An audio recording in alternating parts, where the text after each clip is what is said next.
Well, thank you so much, Arlene, for that beautiful time of worship. So I'm really excited about today. We are in week 2 of our series that's called Where is the Good? Where we just decided in a world that very much feels like a dumpster fire 99% of the time, that it really is important that while we are in the middle of facing hard circumstances, while we're in the middle of doing the work of love and justice in this world, and facing a lot of really difficult things, that it's important that we are intentional about looking for the good. That, yes, there are a lot of things to be angry about. There are a lot of things feel very weighty. There are a lot of things that we can be very anxious about right now.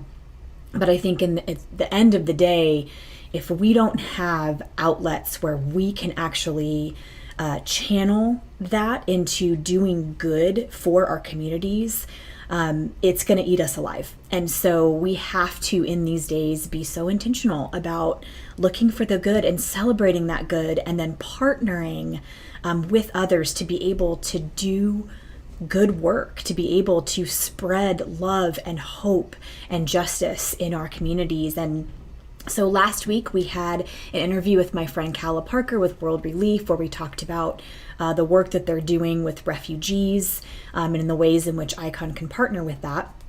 And so today we have another guest.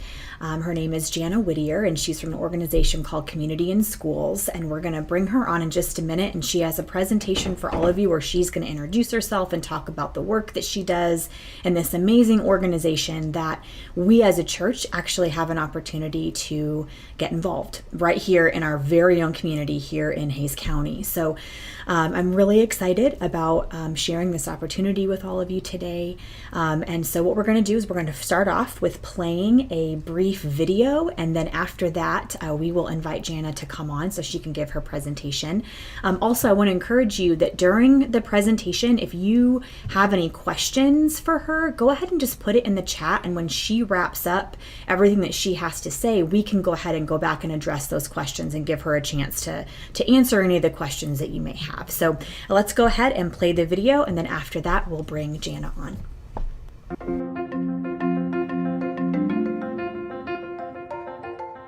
At Communities and Schools of Central Texas, our mission is to surround students with a community of support, empowering them to stay in school and achieve in life. We know that when students are hungry, tired, or preoccupied with worry, they cannot focus on learning. For students dealing with bullying, the effects of trauma, poverty, and other challenges, sometimes just showing up for class can be overwhelming. This is where Communities and Schools of Central Texas comes in, to complement the good work teachers and administrators are already doing.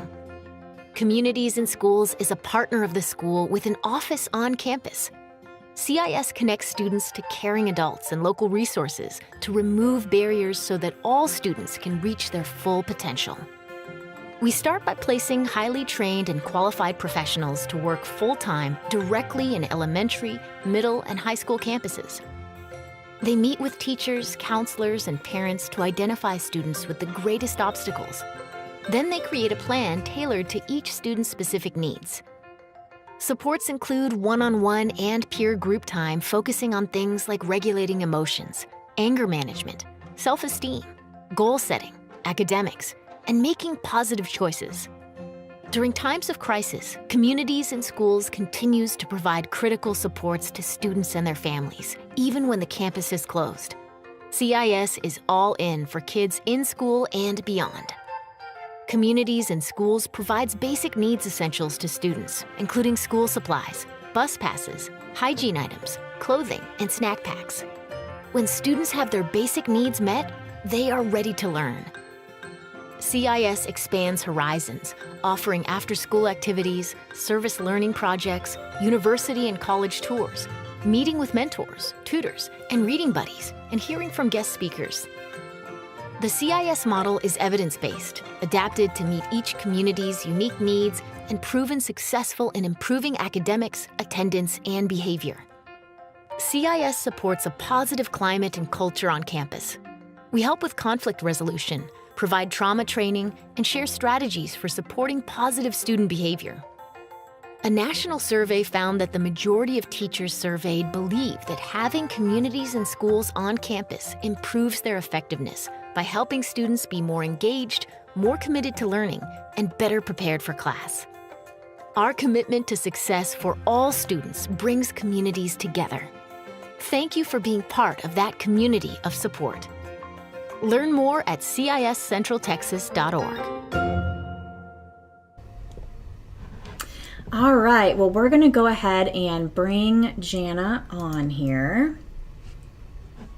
Hey, there we go. Oh, hold on. Oh, hold on. We got to There we go. Okay, there we go. I think you're unmuted now. Well, good morning. Thank you so much for having me. Yeah, I'm so glad that you're here today to share with us. I'm going to go ahead and just turn it over to you for you to be able to give your presentation. And then, like I said, I've invited people to ask questions. And so if anybody has any, once you're finished, I will let you know what those are, and then you can address those as we go. So we'll go ahead and turn it over to you. Right, terrific. Good morning, everyone. That was lovely worship. Nice time to just be still and to reflect. So thank you for that. My name is Jana Whittier. I'm the Community Outreach Specialist for Communities and Schools of Central Texas. We are the nation's largest dropout prevention program. And as you heard in the video, our mission is to surround students with a community of support so that they stay in school and achieve in life. And I have just a very short slide deck to show you.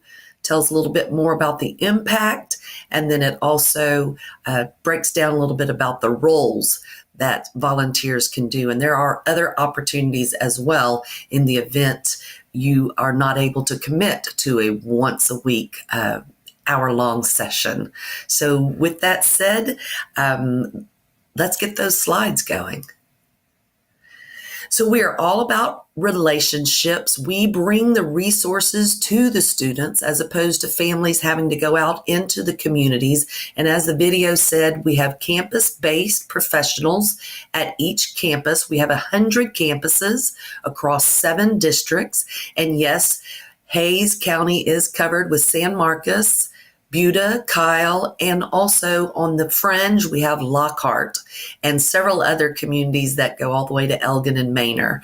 So we are all about relationship building for that social emotional support.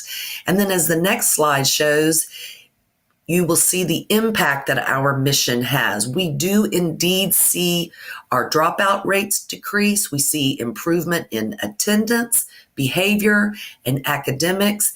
And yes, more so than ever, we need to continue the positive impact we have with social and emotional support. Some of these children have not been on a campus in 18 months. Some of them have been solely virtual. So a lot of those relationships and that opportunity to build a trusting relationship with an adult has been paused. And so we're excited about getting things started. And even more so now, we're also putting a large emphasis on our alums and helping them with college and career readiness. So we will be looking more and more into post-secondary as well. And then the next slide will tell you about some of the different roles. We'll start to share about volunteering with CIS. So as a trusted, caring adult, you serve as a role model. And all the volunteers, whether they come in as a reading buddy or a tutor or a pen pal, you're all serving as mentors to help a student build a healthy and meaningful relationship, to help them see beyond themselves and to gain new interests and broaden their horizons. It's also an opportunity to give back to your community, which Kelly spoke to, which is lovely. And then the next slide will start to break down some of those roles. So we have reading buddies, which are primarily based in elementary schools. We ask for that to be a 30 to 45 minute commitment. By the time you check in and then meet up with your student and do a get to know you activity, it does come out to about an hour a week commitment. And again, reading buddies are in our elementary schools, and we do want to continue to help with literacy support well into middle school as well. You can see it builds confidence, it helps expand vocabulary, and it helps students express themselves confidently and clearly.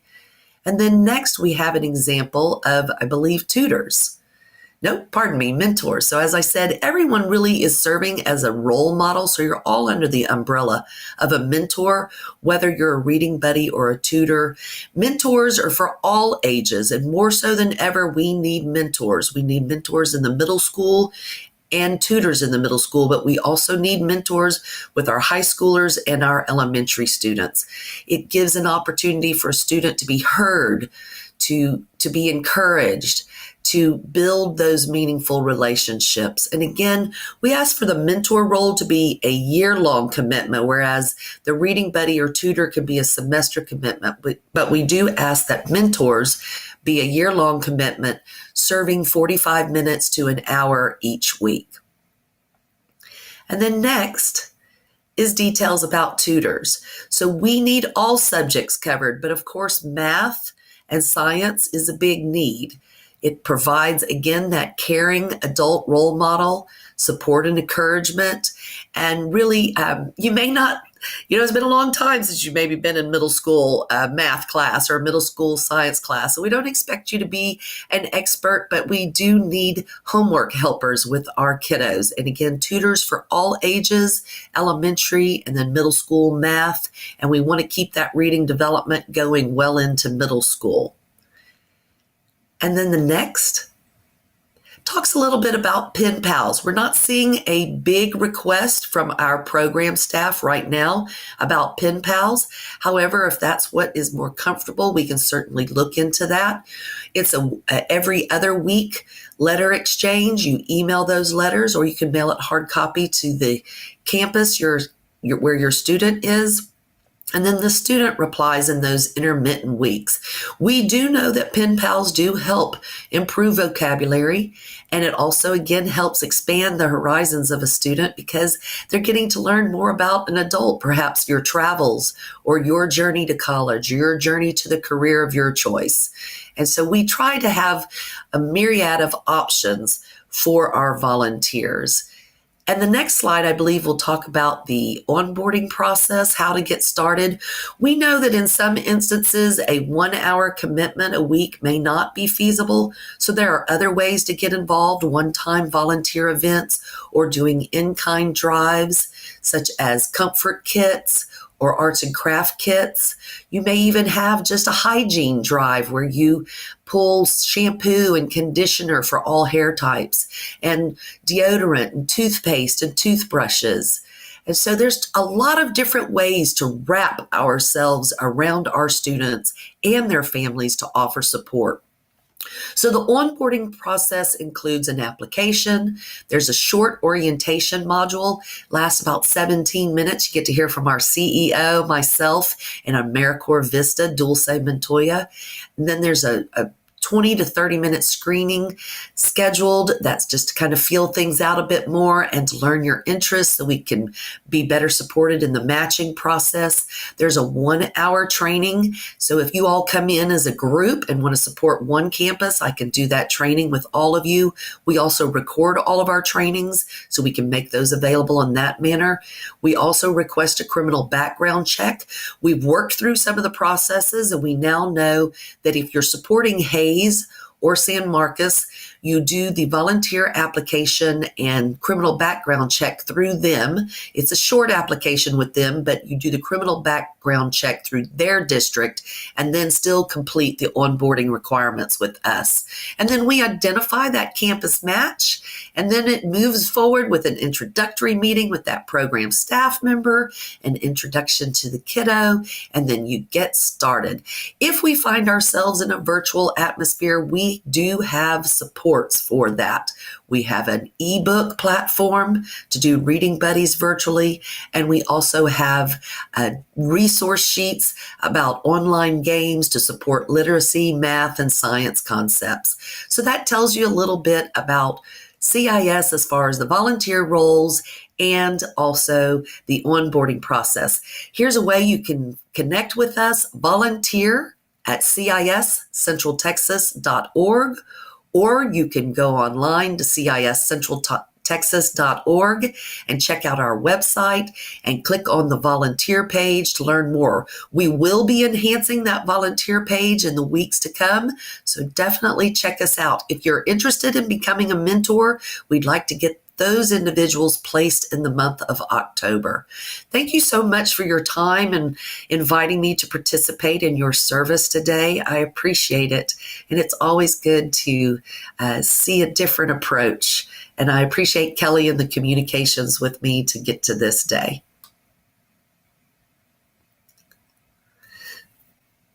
I'm not able to hear you, Kelly. I'm not sure if the I'm sorry, that was my fault. Yeah. There we go. Okay, good. Like I said, we're not like the most professional over here. So, no, but just thank you so much for being here. Thank you for sharing that with us. I know that when you and I talked a while back just about community and schools and the work that you're doing, I was just so inspired by just the good things that CIS is doing in these schools and in these communities. And I was wondering if you could maybe share a little bit about some of the things, like I know you had talked about some of the things that CIS did during the winter storm, just ways that community and schools has just kind of impacted the community at large. Can you maybe talk about maybe some specific stories, maybe of kids that particularly were impacted, or just ways that community and schools has been able to rally and really support the community at large? Over this last year, we've always been about families and family support. We have homework help nights and also reading nights, etc. But over this last year, we really realized how important it was to build a basic needs department. So we supply back to school supplies. Hundreds of backpacks were given out. Hundreds and hundreds of hygiene products were given out. And yes, during the snowpocalypse, we found ourselves in about a week to 2 week turnaround. Usually our basic needs department supports our families to the tune of about $45,000 a month. Wow. That also includes bus passes and Lyft certificates to be able to get ride shares for free.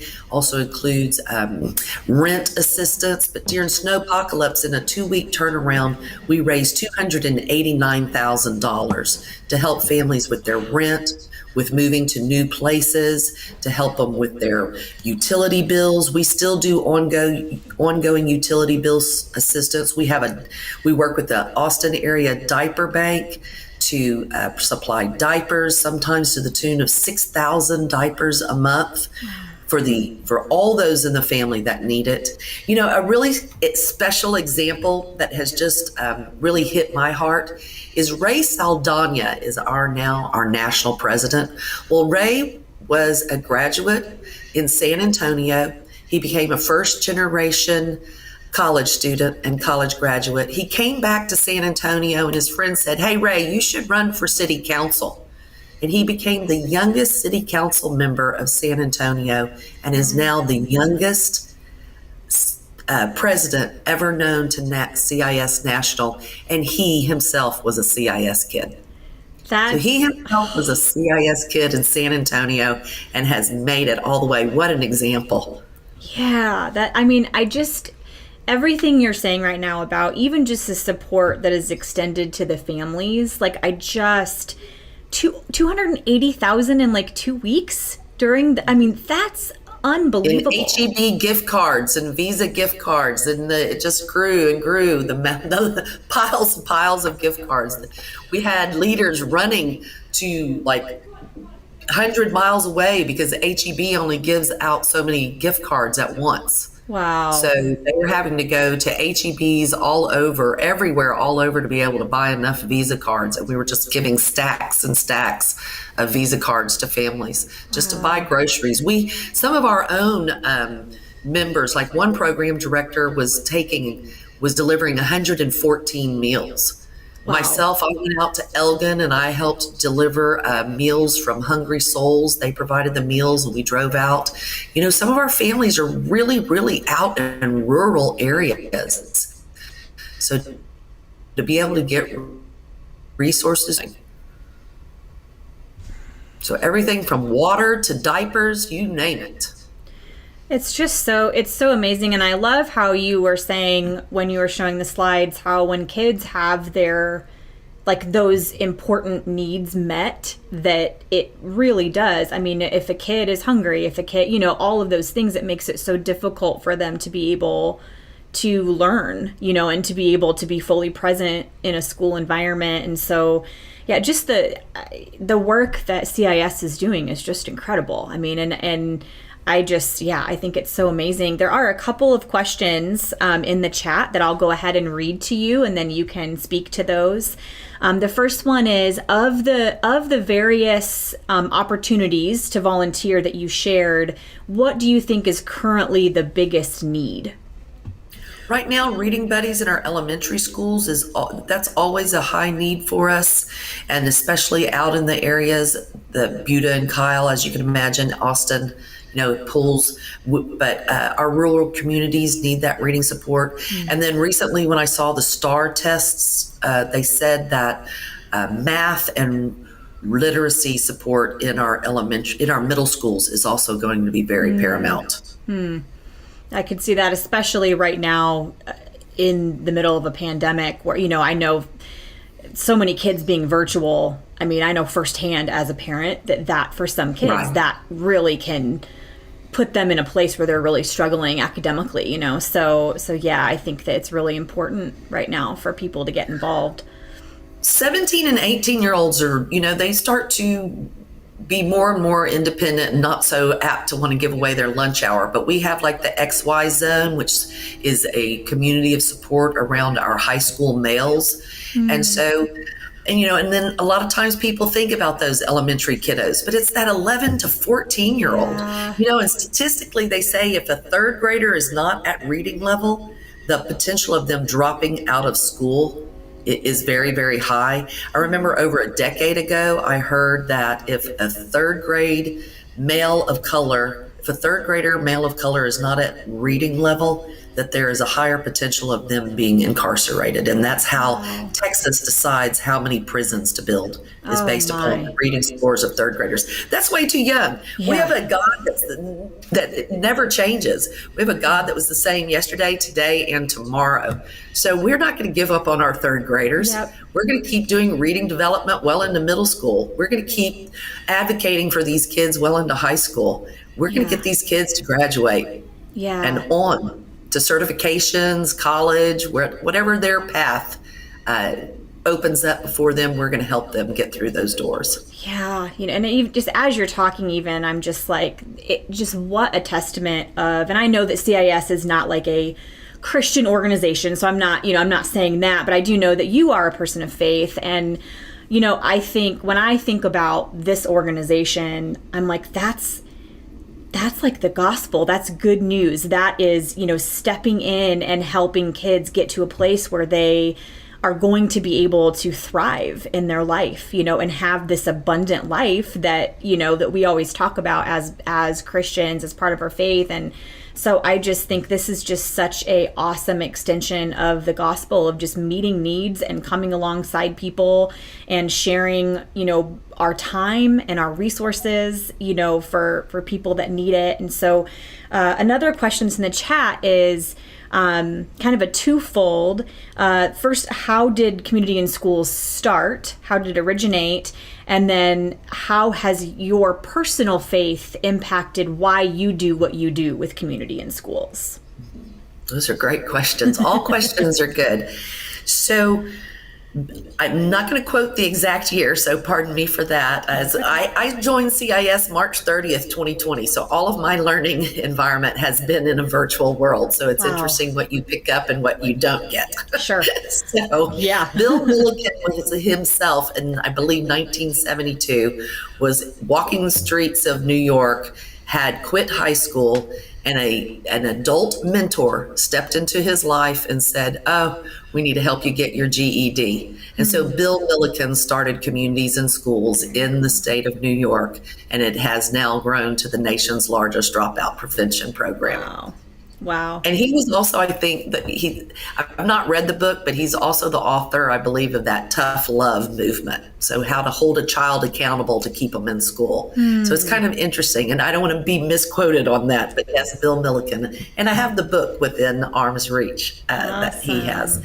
And then I think the second question is, how has my faith impacted? Why you do what you do. Yeah.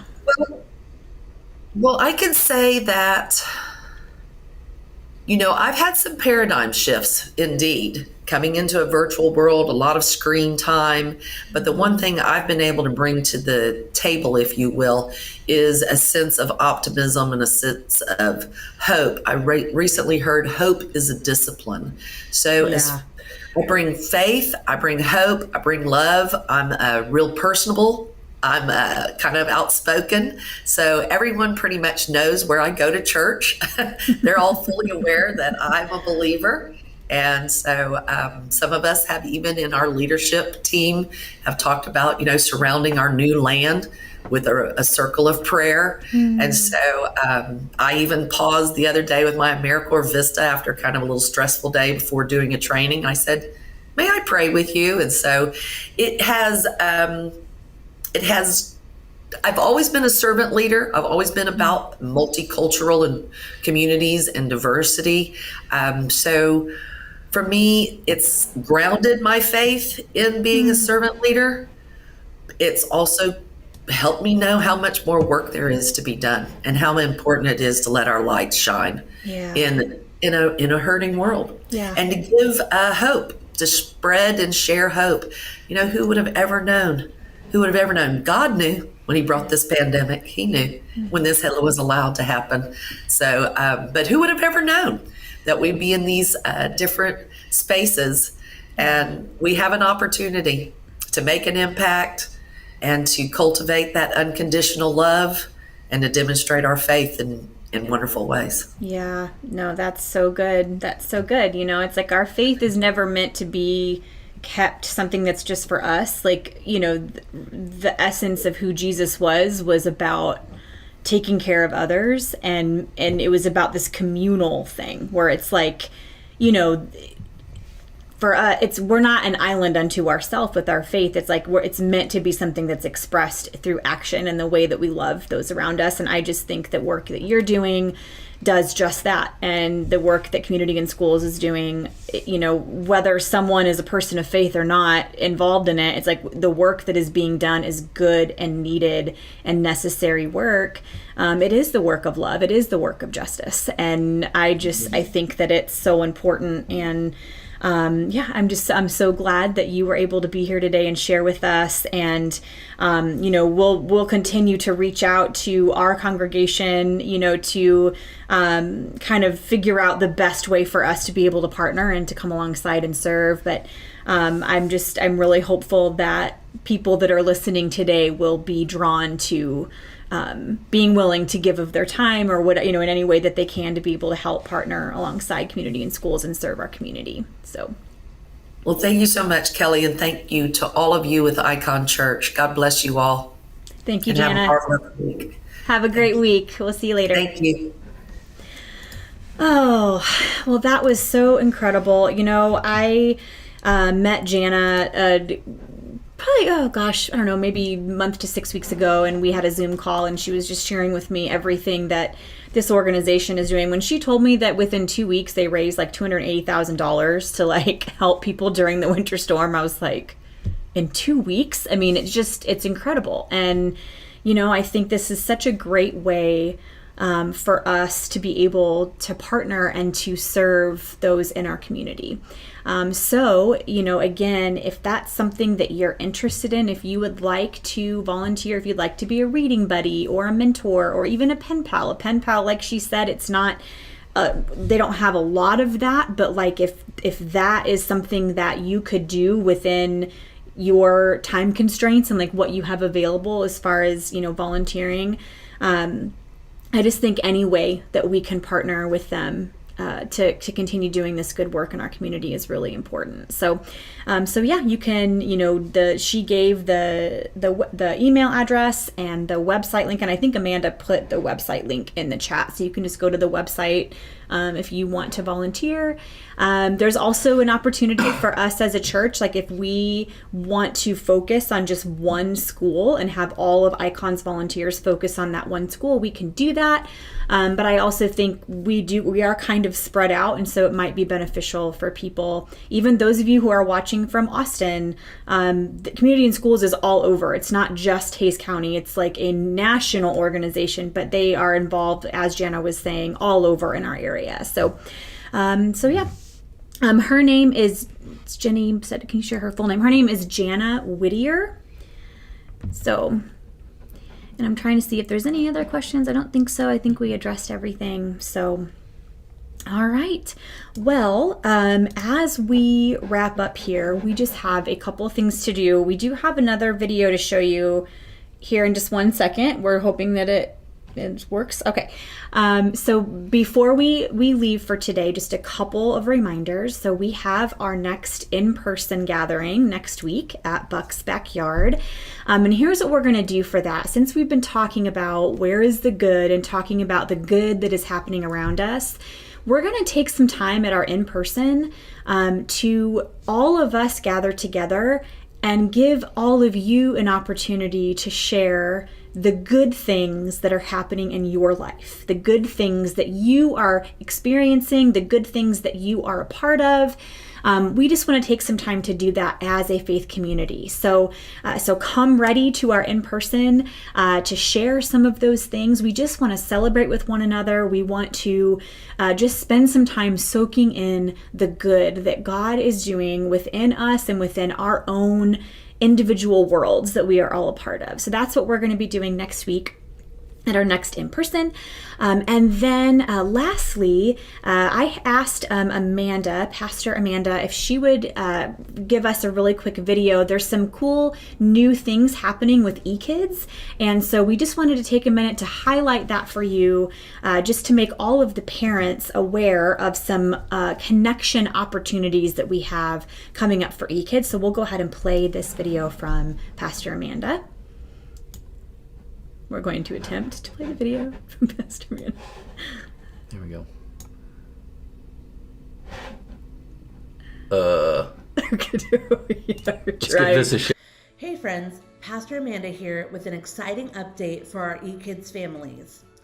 This fall, we are inviting all of our eKids to join us for eKids Connection Cruise, happening on Sunday mornings from 11 a.m. to noon. These online small groups will provide our eKids with an opportunity to connect with one another and to connect with God through shared experiences, watching the weekly Bible story, and also engaging in an interactive activity that will help them connect what they're learning in their faith with their everyday life. If you would like more information on how to get your kiddo connected to their faith-specific eKids Connection Crew, go ahead and check out iconchurch.com/kids and click on the appropriate link to get your kids signed up to receive their specific Zoom link and their specific meeting information. We can't wait to celebrate what God is doing in the life of your child and your family every week at our eKids Connection Cruise. Check it out.